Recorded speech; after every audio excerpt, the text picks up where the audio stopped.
The special guest of honor and reviewing officer for today's historic occasion, His Excellency President Asiwaju Bola Ahmed Tinubu GCFR. A kú dédé àsìkò yìí, a kú kó lè dá, àdúrà wa yóò gbà, a sì kú ìpalẹ̀mọ́ ọdún iléyá o, ọdún ayọ̀ la ó ṣe láṣẹ Elédùà, àmín. Ìròyìn fẹ́lifẹ́li náà ló ń dé sí ojú amóhùnmáwòrán yín láti ilé-iṣẹ́ wa ìròyìn fẹ́lifẹ́li TV. Lónìí ti ṣe ọjọ́bọ̀ Thursday, ọjọ́ kẹtàlá nínú oṣù kẹfà ọdún 2024. Síwájú kẹ́ tó gbọ́ ìròyìn ọ̀hún, ẹ jẹ́ ká dé òkè lọ́hùn náà tá a bá padà dé. Ìròyìn fẹ́lifẹ́li yóò máa tẹ̀ sí ọwọ́ iwájú, ẹ kú kalẹ̀.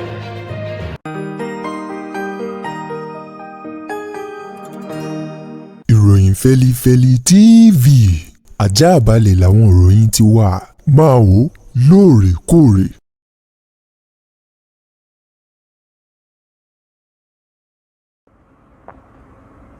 Ẹ káàbọ̀ padà, ìròyìn fẹ́lifẹ́li ọ̀hún rèé lẹ́kùnrẹ́rẹ́. Ṣé Yorùbá bọ̀ wọ́n ní bí ọmọdé bá ṣubú á wo wájú, bí àgbàlagbà bá ṣubú yóò wẹ̀yìn wò. Àdíá fún ìròyìn eléyìí tó jáde o lánàá òde yìí tó gbalé tó gba oko kan lórí ayélujára níbi ayẹyẹ ti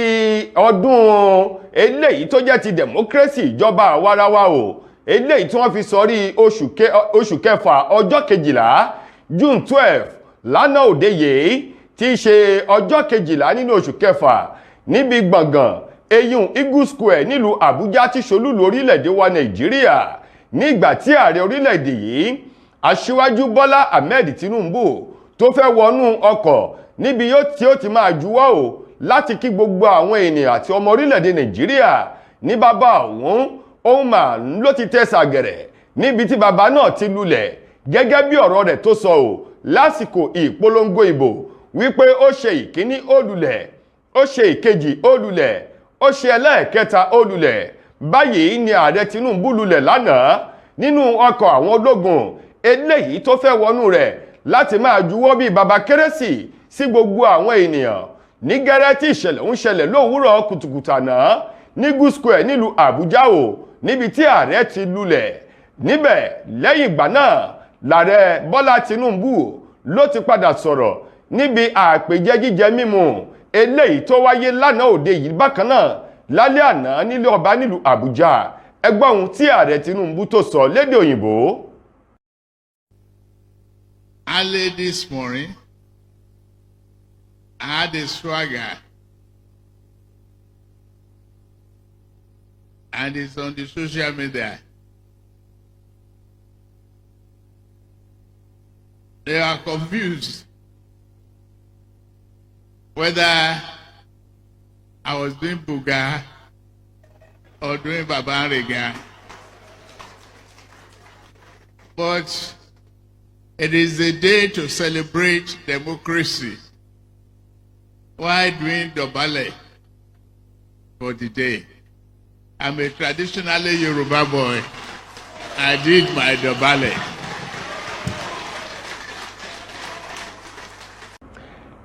Mo lérò wípé ẹ gbọ́ ohun tí Tinubu sọ níbi tó ti sọ wípé ìṣubú òun ó ti gba orí ayélujára kan o, ó ní ṣùgbọ́n o kì í ṣe wípé òun mọ̀ọ́mọ̀ láti ṣubú bí kò ṣe wípé òun dọ̀bálẹ̀ láti kí àyájọ́ àná tí ṣe ọjọ́ alágbára, ọjọ́ ìjọba àwarawa àti fún gbogbo àwọn akọni àgbà ilẹ̀ Yorùbá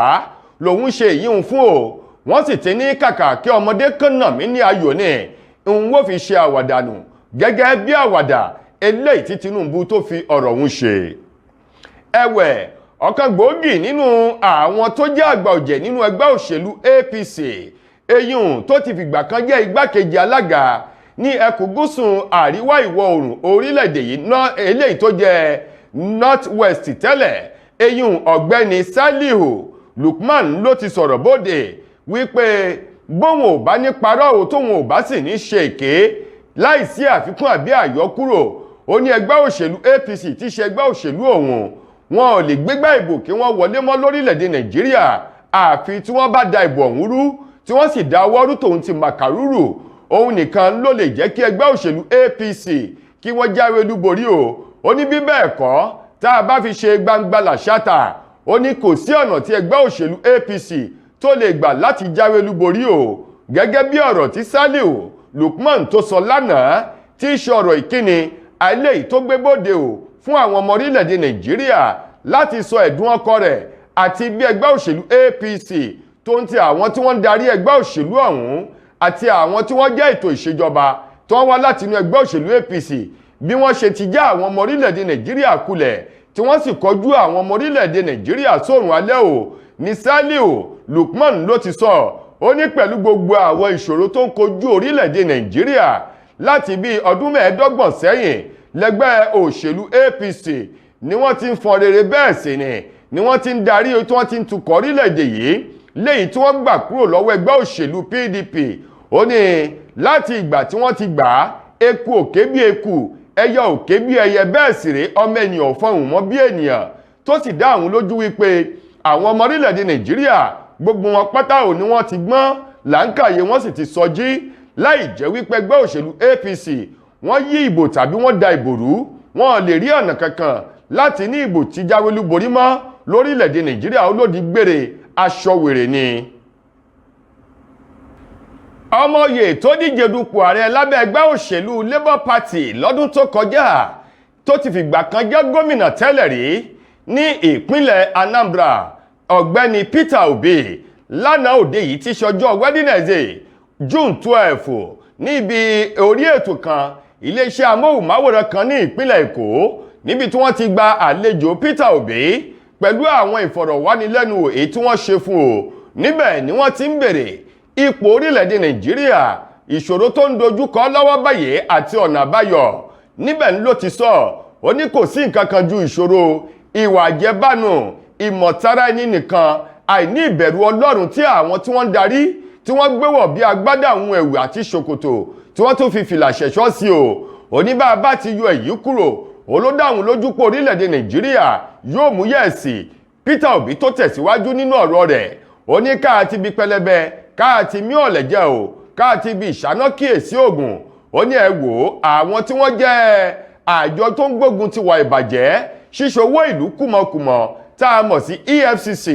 èyí tó jẹ́ kí wọ́n kọjú mọ́ àwọn tí wọ́n mú ìwà jẹbánu lọ́kùnkúndùn kí wọ́n máa fi ọwọ́ ṣìkó òfin mú wọn kí wọ́n máa sì fìyà jẹ wọ́n pẹ̀lú ìyà tó ti pọn lábẹ́ òfin ó ní yàtọ̀ sí kí àwọn EFCC yálà kí wọ́n ṣe èyí olóhun tí ò rá wọn lẹ́sẹ̀ tí ò kàn wọ́n lọ́wọ́ tí ò kàn wọ́n lẹ́sẹ̀ òun ni wọ́n yà mú Peter Obi tó sọ̀rọ̀ náà pẹ̀lú ẹ̀dùn ọkàn rẹ̀ ó ní àwọn àjọ EFCC yìí ni wọ́n ti gbàbọ̀dẹ̀ wọ́n sì ti fi ojúṣe wọn sílẹ̀ yàmọ́ ohun tí ó kàn wọ́n o ó ní ọ̀rọ̀ Bobrisky Obi Cubana ni wọ́n yóò máa lókèrè ó ní ìṣòro orílẹ̀-èdè Nàìjíríà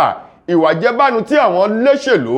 àwọn tí wọ́n darí tí wọ́n gbé wọ̀ èyí tó yẹ kí àjọ EFCC kí wọ́n gbájúmọ́ o ó ní wọn gbájúmọ́ ó ní Bobrisky òun ni wọ́n ń gbé ẹjọ́ rẹ̀ ni wọ́n ń lé kiri Obi Cubana òun ni wọ́n ń lé kiri lélẹ́yìí tí ò sì ní nǹkan kan ṣe tí ò túnrun kankan kúrò lára àwọn ìṣòro èyí tó ń dojúkọ orílẹ̀-èdè Nàìjíríà gẹ́gẹ́ bí Peter Obi bó ti sọ ọ̀rọ̀ ọ̀hún lánàá òde yìí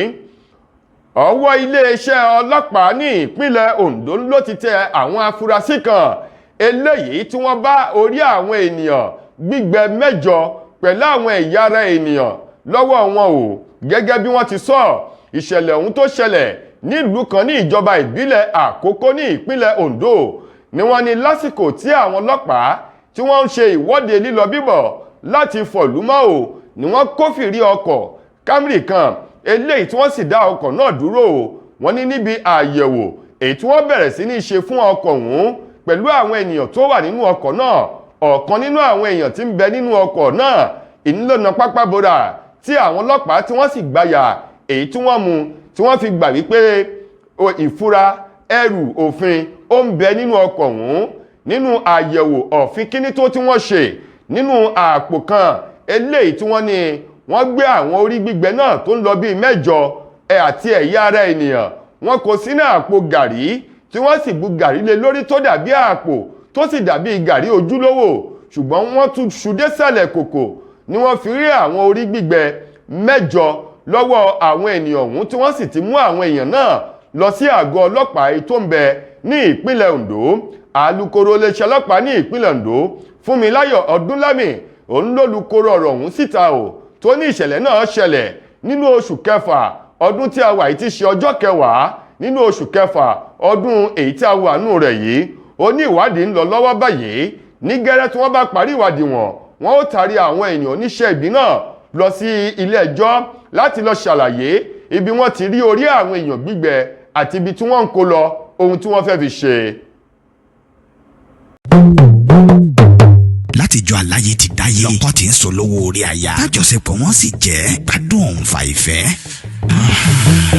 Déré ìgbádùn lọ́kọláya bá ti ń bọ́ ságídé kásáyàn òfàǹfẹ́ láàrin wọn dò ní yọ̀bẹ̀kẹ́ tọkọ ò lè gòkè lọ́wọ́ déré tọkọ wá ń ṣe súkẹ́súkẹ́ lórí aya Orísun ló yẹ ká padà sí ká tọ́jú ara wa pẹ̀lú S2 herbal bitters fátẹ̀ kan lẹ̀ gbọ̀ngbọ̀ngbọ̀n ká kó lẹ́gbẹ́ àwọn tí ń bẹ̀bẹ̀ fàyà lórí ibùsùn S2 herbal bitters 100% herbal tí ò lọ́tì kankan nínú pẹ̀lú the NAFDAC S2 herbal bitters ilé-iṣẹ́ S2 ultimate holistic spiritual herbal remedy international limited ló ṣe 002 Park Street First Avance Junction Ọ̀lẹ́yọ̀ Ìbàdàn Ọ̀yọ́ State ó wà lọ́pọ̀ yanturu ní 1825 Olúyọ̀lé shopping complex New Garage Ìbàdàn ẹ ti lè rí rà ní Lasorat Royal Plaza Asunlẹ̀ Junction off Akala Express Ìbàdàn Ọ̀yọ́ State. Fún ẹ̀kúnrẹ́rẹ́ àlàyé síwájú sí tàbí tẹ̀yin gan bá fẹ́ jẹ́ alágbàtà fún wa ẹ pè tàbí ká WhatsApp wa lórí +234 704 079 0153 tàbí ká kàn sí +234 806 400 0204. Bákan náà ni ẹ lè kàn sí abroad line wa lórí +353 894 982 845. ẹ mọ́ gbàgbé wípé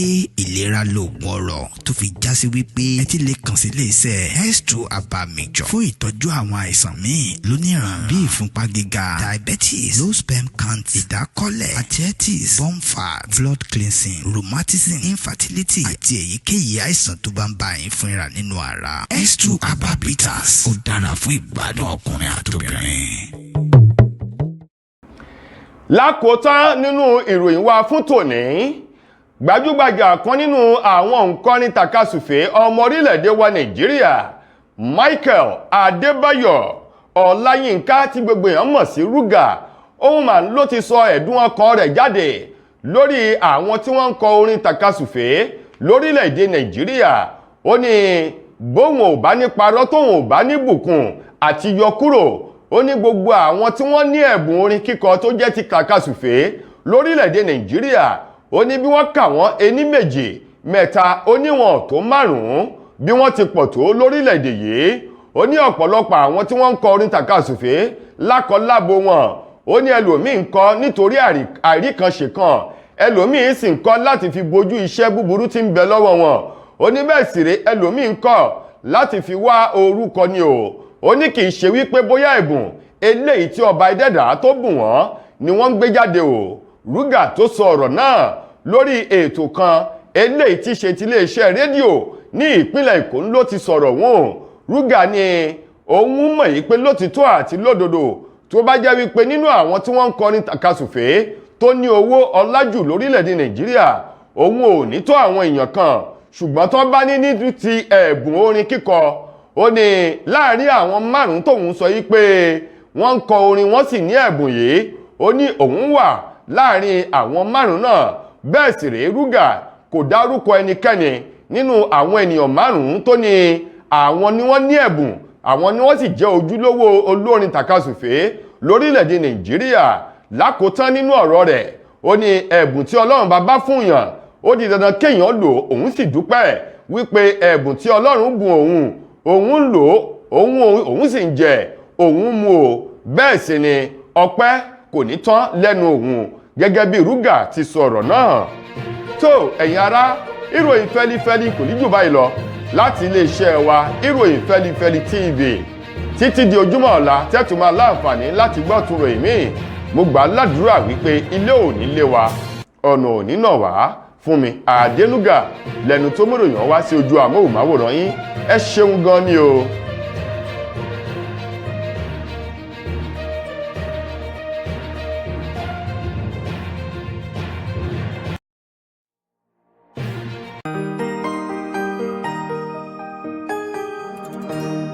Ìròyìn Feli-feli TV